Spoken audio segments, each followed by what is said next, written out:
সম্মানিত বন্ধুগণ, আল্লাহর পক্ষ থেকে বান্দার জন্য সবচেয়ে উপহার হচ্ছে কি বলুন তো? কোরআন।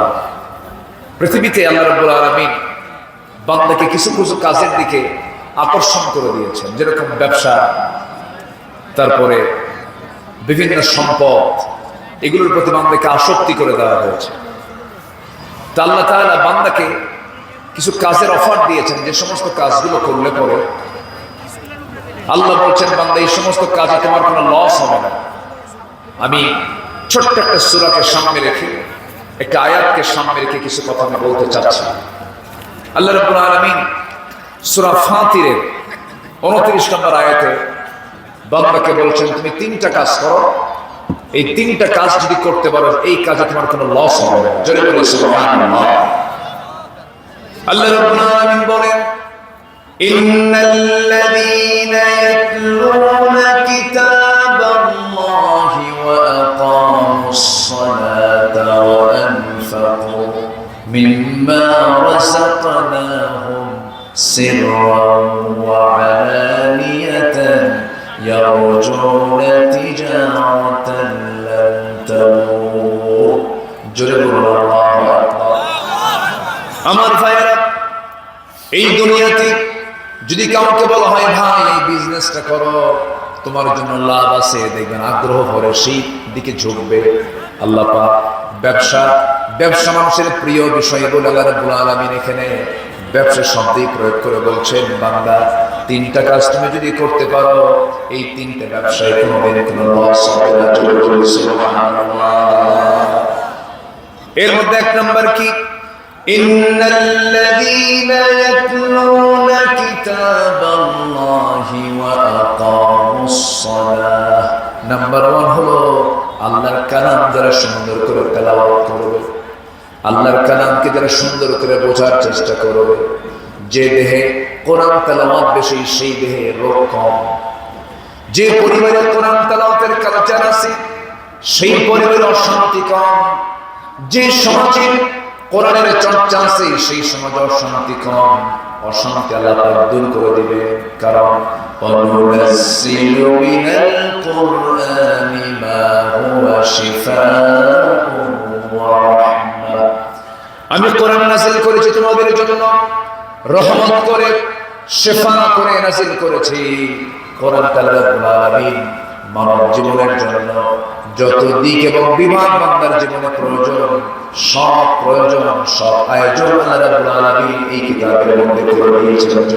সুবহানাল্লাহ। সব বলে দিয়েছেন। এই কিতাবকে ফলো করে জিরো হিরো হয়ে গেছে, আবার হিরো জিরো হয়ে গেছে। ওমর ফারুকের মতো মানুষ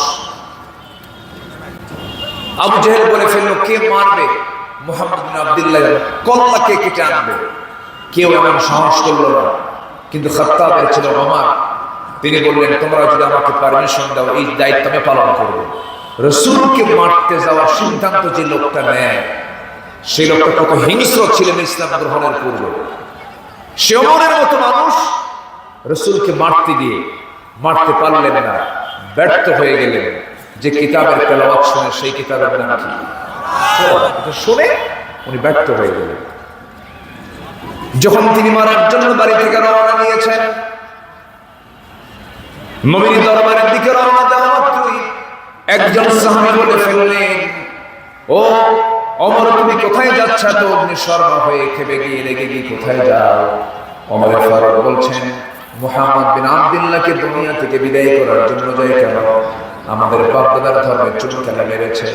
সঙ্গে সঙ্গে বলে ফেলতেছেন, সাহাবী ওমর, তুমি কি জানো তোমার বোন ভগ্নিপতির দুজন ইসলামে কবুল করেছে? প্রচন্ড খেপে গেলেন, প্রচন্ড রেগে গেলেন। নবীর দিকে রওনা না দিয়া, নবীর দরবারের দিকে রওনা না দিয়া সোজা চলে গেছে বোনের বাড়িতে। বোনের বাড়ির দরজায় যখন তিনি দাঁড়ায় ছিলেন, এমন সময় ভিতর থেকে সুমধুর কণ্ঠের তেলাওয়াত তার কানে ভেসে আসলো। দিলটা নরম হলো, কিন্তু রাগটা কমলো না। দরজায় নক করলেন, দরজা খুলে গেল। দরজায় খুলে যাওয়ার সঙ্গে সঙ্গে ওমর ফারুক রাদিয়াল্লাহু আনহু বোনের দিকে তাকায়া চবনাঘাত করলেন, রক্তাক্ত করে দিলেন। বোন রক্তাক্ত দেহ নিয়ে বলছে, ভাই রে, তোমার দেহে যে পিতার রক্ত, আমার দেহ সে পিতার রক্ত। আমি দুনিয়া থেকে বিদায় হতে রাজি, কিন্তু আমি যে ঈমান এনেছি, আমি যে দিন গ্রহণ করেছি, সব ছাড়াও ঈমান থেকে আমি এক চুল পরিমাণ নড়ব না। এই কথা বলার সঙ্গে সঙ্গে ওমরে ফারুকের হৃদয়ের ভিতরে ধাক্কা লেগে গেল। হারে ভাইয়ের সম্পর্ক বিসর্জন দেয়, ভাই বোনের সম্পর্ক ছিন্ন করতে চায়, এটা কেমন ঈমান, কেমন দিন। সঙ্গে সঙ্গে তিনি বলেন, বলে দরজায় দাঁড়ায় দাঁড়ায় কি যেন তোমরা তেলাওয়াত করছিলে ভিতরে, সেই তেলাওয়াত কি তোমরা অসুবিধা আমাকে দাও তো। যখন তার সামনে যখন সূরা তাহা প্রথম দিকে কয়েকটা আয়াত যখন তার সামনে দেওয়া হলো, তাহা মা আনজালনা আলাইকাল কুরআনা লিতাশকা, এই আয়াত যখন দেওয়া হলো, এই আয়াতটা যখন তার সামনে যখন দেওয়া হলো, তিনি যখন এই আয়াতটা যখন পড়লেন, দিলটা তার নরম হলো, চক্ষু বেয়ে বেয়ে দর দর করে পানি পড়া শুরু হয়ে গেছে। আর দেরি করলেন না, নাঙ্গা তরবারি নিয়ে নবীর দরবারে চলে গেলেন। নবীর দরবারে গিয়ে বলছেন, ইয়া রাসূলুল্লাহি, এই তরবারি আপনার কল্লাটাকে ছেদ করার জন্য এসেছিল, আপনার মস্তক ছিন্ন করার জন্য এসেছিল, কিন্তু এই তরবারি আপনাকে আর মারতে পারল না, বরঞ্চ আপনার পক্ষ হয়ে বাধার প্রাচীর হয়ে দাঁড়িয়ে থাকবে। কারণ আমার সামনে যে কোরআন, আমার সামনে যে তেলাওয়াত করা হয়েছে, এই কোরআন আমাকে ঈমান আনতে বাধ্য করেছে। জোরে বলো সুবহানাল্লাহ, আর জোরে বলো সুবহানাল্লাহ। কত কঠোর হৃদয়ের মানুষ কোরআনের কাছে এসে আল্লাহওয়ালা হয়ে গেছে, কত হিরো হয়ে গেছে, আবার কত হিরো জিরো হয়ে গেছে। দেখেন এই 16 বছর এরা ক্ষমতার মসজিদে ছিল হলো 16 বছর, ফেরাউন ছিল হলো 1600 বছর। সংখ্যার যে মিল হলো কেমন বুঝলেন? সংখ্যার মিল আছে না নাই? চরিত্রের মিলও আছে, চরিত্রের মিলও আছে। ফেরাউন ইউযাব্বিহুনা আবনাআকুম, ছেলে সন্তানগুলোকে জিন্দা জব করত, আর মেয়ে সন্তানগুলোকে জিন্দা রাখত। এই পৃথিবীতে প্রথম ক্ষমতাকে পাকাপোক্ত করার জন্য হত্যার রাজনীতি প্রথম চালু করেছিল ফেরাউন। এই 16 বছর যত আলিমের রক্ত এরা নিয়েছে, যত জুলুম নির্যাতন তারা করেছে, অসংখ্য মাহফিল তারা বন্ধ করেছে। আগামীকাল উত্তরবঙ্গের সবচেয়ে বড় প্রোগ্রাম, শহীদ মাওলানা আব্দুস সুবহান রাহিমাহুল্লাহর স্মৃতি বিজড়িত পাবনা দারুল আমান ট্রাস্টের মাহফিল 12 বছর বন্ধ রেখেছিল। আমি যেতে পারিনি। আগামীকাল এই মাহফিল শুরু হচ্ছে আলহামদুলিল্লাহ। প্যারেড ময়দানের মাহফিল চট্টগ্রাম, যেটা আল্লামা সাঈদী রাহিমাহুল্লাহ করতেন, ওই মাহফিল 18 বছর বন্ধ করে রাখা হয়েছিল। সে মাহফিল আগামী 27 জানুয়ারি সেখানে আমার প্রোগ্রাম আছে, প্রোগ্রাম শুরু হচ্ছে। সিলেটের আলিয়া মাদ্রাসার মাঠ আঞ্জুমানে খেদমতে কোরআন, গত 9 জানুয়ারি সেই প্রোগ্রামটা সফলতার সাথে সম্পূর্ণ হয়েছে। এই যে কোরআনের এই ফুল বাগানগুলোকে তারা বন্ধ রেখেছিল কেন জানেন? ওদের মূল লক্ষ্য ছিল একটাই, সেটা হলো এই দেশ থেকে ইসলামিক তাহজিব তামাদ্দুনকে কেমনে ধ্বংস করা যায়, কিন্তু সফল হয়নি। আল্লামা সাঈদীকে 2010 সালের 30 জুন তাকে গ্রেফতার করা হয়। তার আগে ওই বছরই, তার আগের বছর 2009 সাল তার ছিল জীবনের শেষ হজ। সেই হজের সফরে আল্লাহ পাক আমাকে নিয়েছিলেন, আমিও সেবার হজে যাই। প্রথম, আমার জীবনের প্রথম হজ, আল্লামা সাঈদীর জীবনের শেষ হজ। মিনা, মুজদালিফা, আরাফা সব জায়গায় একসঙ্গে আমরা চললাম। এক পর্যায়ে হুজুরকে প্রশ্ন করা হলো, হুজুর আপনার বিরুদ্ধে মামলা হচ্ছে, ট্রাইব্যুনাল গঠন হচ্ছে, আপনি দেশে যাবেন না। আপনি না গিয়ে আমাদের মনে হয় আপনি দেশে থাকলে আপনি নিরাপদ থাকবেন। উনি মুস্কি হাসি মেরে বললেন, সাঈদী পালায়া থাকে না। আল্লাহু আকবার বললেন, সাঈদী পালায়া থাকে না। উনি বললেন, আমি আমার দেশে ফিরবো, আমার জনগণ, আমার দল, আমার কর্মী মানবতার জীবন যাপন করবে আর আমি আরামে থাকবো বাইরে, এই চরিত্র আমার রাসূল শিখান নাই। উনি দেশে ফিরেছেন, দেশে ফিরে মামলার ঘানি তাকে টানতে হয়েছে। 13টি বছর তিনি জেল খাটলেন। আলেমরা কোথায় পালাইছে? কেউ তো পালায় নাই। আমাদেরকে 16 বছর যারা রাজাকার বলে গালি দিয়েছে, একজন কেউ পাকিস্তান যায় নাই। শুধু হিন্দুস্তানের রাজাকাররাই সব হিন্দুস্তানে গিয়ে বসে আছে, ঠিক কিনা? সম্মানিত ভাইরা, শেষমেশ 2023 সালের 13 আগস্ট কাশিমপুর কারাগার থেকে চিকিৎসার নাম করে আল্লামা সাঈদ রাহিমাহুল্লাহকে সেখান থেকে নিয়ে বলা হলো আপনি অসুস্থ। উনি বলেন আমি যে অসুস্থ আমি নিজেই তো জানি না।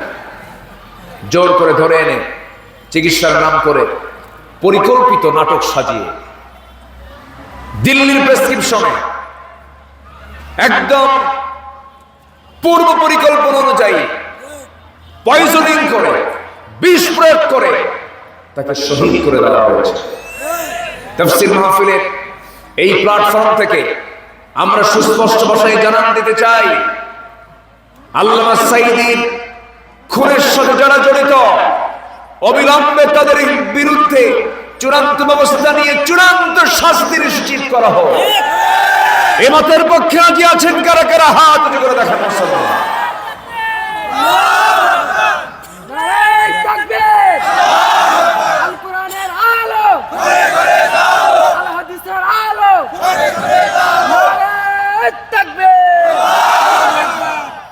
আল্লাহ কবুল করুন। জোরে বলি আমিন, আরো জোরে আমিন। সম্মানিত ভাইরা, ওরা চেয়েছিল আলেমদেরকে লাঞ্ছিত করতে, কিন্তু আল্লাহ ওদেরকে লাঞ্ছিত করেছে। কে ঠিক কিনা বলবে? ওরা চেয়েছিল আলেমদেরকে বেইজ্জত করতে, আল্লাহ ওদেরকে বেইজ্জত করে ছেড়েছে। চিন্তা করে দেখুন, পালানোর জন্য রাস্তা না পায়া বাঁচবে কেমনে? লক্ষ কোটি টাকার মালিক মুখের দাড়িটাও কেটে ফেললেন, জানেন না আপনারা? মুখের দাড়িটাও কেটে ফেললেন। এরপরে মাথার চুল কালো বানালো, পাঞ্জাবি খুইলা গেঞ্জি পরলো, পাজামা খুইলা লুঙ্গি পরলো, আবার গিয়ে চলছে নৌকা। আবার গিয়ে চলছে কোথায়? নৌকা। নৌকার ভেড়ে নেন, কোস্টগার্ড তাকে ধরে ফেলেছে। আইনমন্ত্রীকে ধরে বলে, স্যার আমি তো আপনাকে চিনি, চলেন থানায় চলো। আইনমন্ত্রীকে, আমি তো একা আসছি না এখানে, আমি তো জামাতের সাথে আসছি। কিসের সাথে? জামাতের সাথে। কে? কই যে ওখানে বসে আছে দেখো, কে মাথার চুল কালো লোকটাকে চেনা যায় না তো। সঙ্গে সঙ্গে আইনমন্ত্রী কয় ভালো করে দেখো, ওটাই দরবেশ। ওরা চেয়েছিল আলেমদেরকে উলঙ্গ করতে, আল্লাহ ওদেরকে উলঙ্গ করে ছেড়েছেন, ঠিক কিনা? কোথাও খুঁজে পাওয়া যাচ্ছে না ওদের। সম্মানিত বন্ধুগণ, সম্মানিত ভাই সব, এরকম করে একজন পয়গম্বর ছিলেন, আল্লাহর পয়গম্বর মূসা আলাইহিস সালাতু ওয়াস সালাম। এই নবীকে লাঞ্ছিত করার জন্য ফেরাউন তার বিরুদ্ধে একটা নেগেটিভ একটা অভিযোগ দিল, যা তার ভিতরে নাই। হঠাৎ করে বলে ফেললো একদিন ফেরাউন যে মূসা কেমন করে আল্লাহর নবী হয়? ওর তো শারীরিক ত্রুটি আছে। কি শারীরিক কি ত্রুটি আছে? সহিহ riwayat, কিন্তু কি ত্রুটি শারীরিক? বললে যে ওর অন্ডকোষ একটা ছোট একটা বড়। জোরে করে নাউজুবিল্লাহ। কার বিরুদ্ধে বললো বলেন তো? নবীর বিরুদ্ধে। তাহলে নবীর বিরুদ্ধে এই সমস্ত প্রপাগান্ডা, মিথ্যা প্রচার আজকে নতুন না, আগে থেকে আছে? আগে থেকে আছে। শেষ পর্যন্ত এই নিউজটা চলে গেছে আল্লাহর এই পয়গম্বরের কানে। বলুন তো সবচেয়ে রাগী নবী কে বলুন তো? খুব রাগ ছিল, কিন্তু ওনার কানে যখন এই নিউজটা গেল, উনি আল্লাহকে বলছেন, আল্লাহ আমি তো তোমার পয়গম্বর, তোমার নির্বাচিত পয়গম্বর, আমার তো এই জাতীয় কোনো ত্রুটি নাই, কিন্তু ফেরাউন গোটা দেশে রিউমার ছড়ায় দিল, আমার কি অসুখটা নাই, আল্লাহ তুমি কি করবা? একটা ব্যবস্থা করে ফেলো। আল্লাহু আকবার। ইমানদারদের সঙ্গে আমার আল্লাহ থেকে যান, ইমানদারদের সম্মান মর্যাদা আমার আল্লাহ নিজে রক্ষা করেন। মূসা আলাইহিস সালাতু ওয়াস সালাম গোসল করার জন্য তিনি একটা পানিতে নেমেছেন। সেদিন তার বিকল্প কোনো লুঙ্গি ছিল না, বিকল্প কোনো ইজারা না থাকার কারণে তিনি করলেন কি? ওই লুঙ্গিটা একটা পাথরের উপরে রেখে দিয়া তিনি পানিতে নামলেন, গোসলটা শুরু করলেন, গোসল সম্পন্ন করলেন। গোসল থেকে উঠেই যখন ওই পাথরের উপর থেকে যখন লুঙ্গিটা হাতের মধ্যে নিবেন, এমন সময় আল্লাহ রাব্বুল আলামিন ওই পাথরটাকে জিন্দা করে বললেন, পাথর লুঙ্গি নিয়ে দৌড় মার। লুঙ্গি নিয়ে দৌড় মার। আচ্ছা বলেন তো, পাথর কি হাঁটে? মাটি কি হাঁটে? কিন্তু আমরা কিসের তৈরি? বলেন বলেন, আমরা কি চুপ করে থাকি না? হাঁটাচলা করি, হাঁটাচলা করি। তাহলে মাটিতে যদি আল্লাহ প্রাণ দিতে পারেন, তিনি কি পাথরে প্রাণ দিতে পারেন না? পাথর শুনতেছে এখন নবীর কথা না আল্লাহর কথা? আল্লাহর কথা। তিনি গোসল করে উঠলেন, গোসল করে উঠে তিনি ওই লুঙ্গিটা হাতে নিয়ে তিনি সতরটা ঢাকবেন, কিন্তু যেটার উপরে তিনি লুঙ্গি রেখেছেন সেই পাথরটা একাকে দৌড় মারা শুরু করে দিয়েছে। মুসা আলাইহিস সালাম পিছে পিছে দৌড়াচ্ছেন, বলছেন, পাথরে থেমে যাও, পাথরে থেমে যাও, আমার লুঙ্গি পরা প্রয়োজন। পাথর থামতেছে না, কারণ পাথর শুনবে কার কথা? আসতে বলবেন না, কার কথা?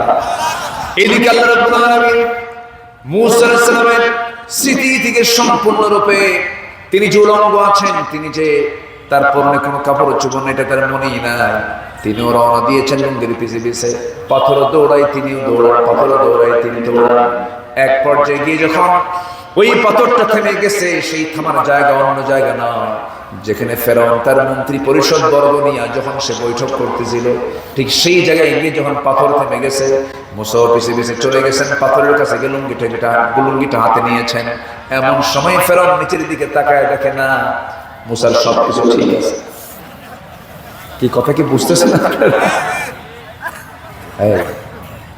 16 বছর পর চিন্তা করুন, যারা রাজাকার ট্যাগ দিয়ে গালি দিল, এই কার্ড শেষ, এই কার্ড আর চলে না। জনগণ এগুলো খায় না, সব দেখে শেষ করেছি আমরা। আমার ডান পাশে যিনি বসে আছেন, জীবন্ত একটা ইতিহাস। তিনি 91 তিনি পার্লামেন্টের মেম্বার ছিলেন। 91, আজকের কথা না, কিন্তু 91 to 96 উনি মেম্বার অফ পার্লামেন্ট, নির্বাচিত ভোটে 18টা সিট পায় তখন দক্ষিণ এশিয়ার বৃহত্তম সংগঠন জামাত ইসলামী। এর মধ্যে বগুড়ার শিবগঞ্জ, নাটোরের সিংড়া, দিনাজপুরের কিছু আসন, নীলফামারীর কিছু আসন, এরকম কিছু আসন পায়। এর মধ্যে বগুড়ার মধ্যে একটাই সিট পেয়েছিলেন, আপনাদের নির্বাচিত ভোটে উনি নির্বাচিত হয়েছিলেন। ওই 91 আমরা দেখেছি। এর আগে আমরা ক্ষমতার মস্তদে দেশে এ পর্যন্ত ছিলেন কেউ 25 বছর, কেউ 16 বছর, কেউ 9 বছর, কেয়ারটেকার গভর্নমেন্টটা কয়েক বছর। সব দেখা শেষ। আগামীর দেশ আমরা দেখতে চাই কোরআনের দেশ। সবাইকে রাজি আছেন? সবাইকে রাজি আছেন? রাজি আছেন কারা কারা? হাত উঁচু করে দেখান মুসলমান।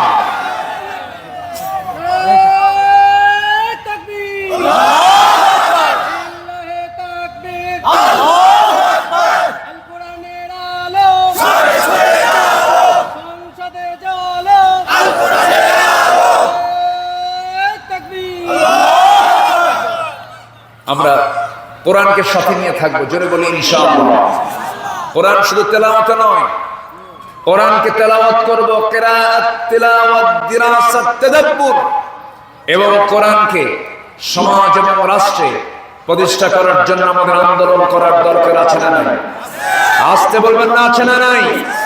যদি এই কাজ করতে গিয়ে আমাদেরকে বলে আমরা রাজাকার, সমস্যা নাই।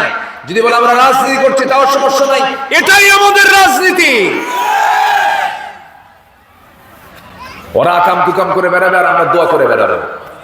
এই দিন শেষ। জনগণ এখন বোঝে চাঁদাবাজ বিদায় নিয়েছে, চাঁদাবাজি এখনো কিন্তু আংশিক চলছে। সাবধান হন।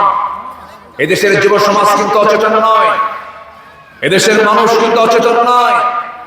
যেমন করে একজন শুধু গাছের গোড়ায় নাড়া দিয়েছে, দিল্লি গিয়ে পড়ছে, আকাম কুকাম যদি আবার শুরু হয়, আবার দিল্লি পাঠায় দেবে জনগণ, ঠিক কিনা? এই জন্য দুর্নীতিকে পুঁজি নয়, সততাকে পুঁজি করে কল্যাণ রাষ্ট্র গঠন করার জন্য আমাদের একতার প্ল্যাটফর্ম তৈরি করতে হবে মুসলমান, ঠিক কিনা বলেন? আমরা ঐক্যের প্ল্যাটফর্ম তৈরি করবো, জোরে বলে ইনশাআল্লাহ। আমার নবী যদি ওই গুণেধরা সমাজকে যদি একটি সুন্দর সোনালী সমাজে রূপ দিতে পারেন, সেই কোরআন আজও আছে না নাই? আসতে বলবেন না, আছে না নাই? এটা দিয়ে কি এমন একটি সুন্দর পরিবেশ সমাজ রাষ্ট্রকে গঠন করা সম্ভব নয়? আসতে সম্ভব নয়? অবশ্যই সম্ভব।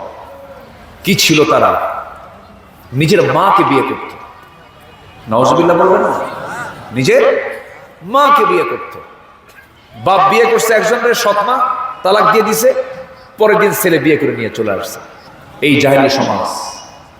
কাবাকে সামনে রেখে ওরা উলঙ্গ হয়ে তওয়াফ করত, উলঙ্গ, সামনাসামনি উলঙ্গ হয়ে ঘুরত। এই আরবের মানুষ। মেয়ে সন্তান হয়েছে, জীবন্ত পুঁতে হত্যা করত।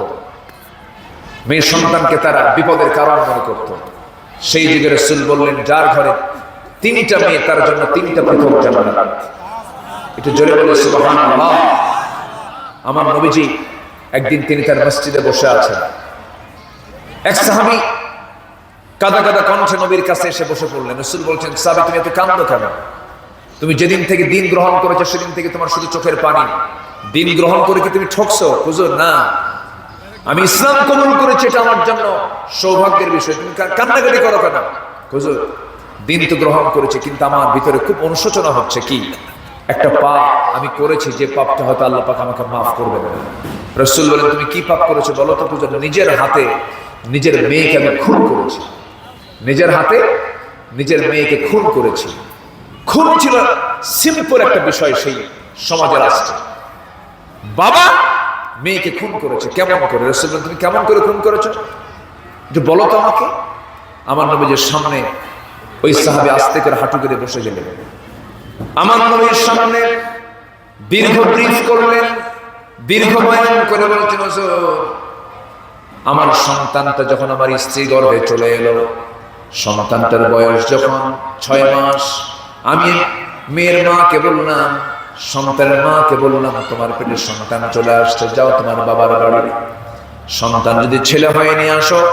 মেয়ের সন্তান হলে পরে আমাকে বলার দরকার নেই, জীবন্ত পুঁতে হত্যা করে ফেলো। আমি কিন্তু মেয়ের সন্তানের চেহারা দেখতে পাবো না, দেখা আমার পক্ষে সম্ভব হবে না, পরিবেশের কারণে, সমাজের কারণে। হুজুর আমার বউটা চলে গেল, 9 মাস পর সন্তান ডেলিভারি হয়েছে। আমাকে বলা হলো সন্তানটা মেয়ের সন্তানটা মৃত হয়েছে। আমাকে বললো না সন্তানটা মেয়ে হয়েছে, বলে নাই। আমার চোখের সামনে নয়, আড়াল করে অন্য বাড়িতে ধীরে ধীরে সন্তানটাকে বড় করেছে। বড় হওয়ার পরে কোনোদিন আমার চোখের সামনে আসে নাই, ধরা পড়ে নাই। একদিন চট করে আমার সামনে এসে ধরা পড়ে গেল। আমি হাতটা ধরলাম, দেখলাম আমার মতো ভ্রু, আমার মতো কপাল, আমার মতো চুল, আমার মতো নাক, আমার মতো মুখ, আমার মতো ঠোঁট, আমার মতো চেহারা দেখে আমি সন্দেহ করলাম। চট করে ধরে বললাম, ও সন্তান, তুমি তুমি কোথায় থাকো? তোমার বাড়ি কোথায়? মেয়েটা থরথর করে কাঁপতেছে। আমি সোজা নিয়ে চলে গেলাম তার মার কাছে, স্ত্রীর কাছে গিয়ে বলছেন, স্ত্রী সত্যি করে বলো তো সন্তানটা কার সন্তান? হুজুর বউ আমার মুস্কি মুস্কি হাসি মেরে বলছে, আমার স্বামী গো, আপনার তথ্য, আপনার সম্পদের তথ্য, আপনার সন্তানের তথ্য কতক্ষণ গোপন করবো? এই সন্তানটা 6 বছর আগে আমাদের ওরস থেকে পৃথিবীর জমিনে এসেছে। এই কথা শোনা মাত্রই আমি প্রচন্ড ক্ষেপে গেলাম, রেগে গেলাম। আমি চরম রেগে গেলাম, কিন্তু প্রকাশ করতে দিলাম না। মেয়েটাকে আস্তে করে কোলের মধ্যে নিয়ে অভিনয় নতুন করে শুরু করলাম। মেয়েটাকে বললাম, মা চিন্তা করো না, তুমি আমার সন্তান, আমি তোমার বাবা। মেয়েটা দারুণ খুশি হয়ে গেল। মেয়েটা আমার সঙ্গে সময় দিতে লাগলো, যা বলি তাই শোনে। 2-1 দিন চলে গেল। এই সন্তানকে আমি পরের দিন বললাম, ও আমার মেয়ে, তোমাকে তোমার নানির বাড়িতে নিয়ে যাব। নানির বাড়ির কথা বলে হুজুর রওনা করলাম রাস্তা দিয়া। সামনে চলতে নিয়া জঙ্গল পেলাম, জঙ্গলের দিকে রওনা দিয়েছি। মেয়েটা বলছে, বাবা নানির বাড়ি এইদিকে, তুমি এইদিকে কেন যাও? কিচ্ছু বললাম না। জঙ্গলটা পার হলাম। জঙ্গল পার হয়ে কোদাল দিয়ে আমি গর্ত খনন শুরু করে দিলাম। মেয়েটা আমার দিকে তাকায় বলে, বাবা গর্ত খনন কেন করছো? তোমার তো নানির বাড়ি যাওয়ার কথা। আমার নবীজি সামনে বসে বসে তার কথাগুলো শুনতেছেন, অপলক নেত্রে তার দিকে চেয়ে আছেন। সঙ্গে সঙ্গে সাহাবী বলছেন, হুজুর আমার মেয়েটাকে সেই সময় দেখতে পেলাম। মেয়েটা বারবার আমাকে বলতেছে, গর্ত খনন কেন করো? কোনো জবাব দিলাম না। আমার বাড়ির মধ্যে কোদাল মারতে নিয়ে মাটি এসে সিটকে বসে লাগে, আমার বাড়ির মধ্যে মাটি ঢুকে যায়, আমার মেয়েটা তার আলতো 5 আঙ্গুল দিয়ে নখের মধ্যে নখটা দাড়ির মধ্যে ঢুকায় সেই মাটিগুলো সাফ করে দেয়। আর আমি যখন কোদাল মারতেছিলাম আমার শরীর থেকে ঘাম ঝরতেছিল, মেয়েটা সেই ঘামগুলো গামছা দিয়ে সুন্দর করে মুছে মুছে যারা বলে বাবা নানির বাড়ি কখন যাবে বলো, কিচ্ছু বললাম না। গর্ত খনন যখন শেষ হয়ে গেছে মেয়েটাকে সরল মনে বললাম মা দেখো তো গর্ত খনন কেমন হয়েছে। মেয়েটা আমার একটা মুচকি হাসি দিয়ে হুজুর গর্তের কিনারে গিয়ে একটু উঁকি মেরে যখন গর্তের ভিতর দিকে দেখতে লাগলো, পিছন দিকে চলে আসলাম। পিছন দিকে চলে এসে সন্তানকে সন্তান না মনে করে চক্ষু বন্ধ করে সন্তানকে একটা আঘাত দিলাম, একটা ধাক্কা দিলাম। এক ধাক্কায় সন্তানটা গর্তের মধ্যে হয়ে পড়ে গেল। আবার চিত হয়ে 2 হাত এক জায়গায় করে বলছে বাবা বুঝতে পেরেছি তুমি আমাকে এই জায়গায় কেন এনেছো। আমার মা বহুদিন বলেছিলেন কিন্তু বিশ্বাস করি নাই তুমি আজকে আমাকে মেরে ফেলার জন্য আনছো বাবা। তোমার কাছে জীবনে একটা জিনিস চাও, সেটা হলো আমি তোমার সন্তান আর তুমি আমার বাবা। একটা বারের জন্য তোমার কাছে প্রাণ ভিক্ষা চাই, তুমি আমাকে একটা বারের জন্য বাঁচায় দাও। বিনিময় তোমার মেয়ে কসম করে বলতেছে এই চেহারা তোমার সামনে কোনোদিন দেখাবে না। আমার দিল গলল না, আমি খেপে গেলাম, রেগে গেলাম। এক পর্যায়ে করলাম কি, আমি আমার হাতের মধ্যে পাথর নিলাম, পাথর নিয়া ওই সন্তানটার কলিজা বরাবর এত জোর আঘাত করলাম, ফিঙ্কি দিয়ে রক্ত বের হওয়া শুরু হয়ে গেল। মেয়েটা শেষ পর্যন্ত আব্বা আব্বা বলে ডেকে ডেকে দুনিয়া থেকে শেষ নিঃশ্বাস ত্যাগ করে বিদায় হলো।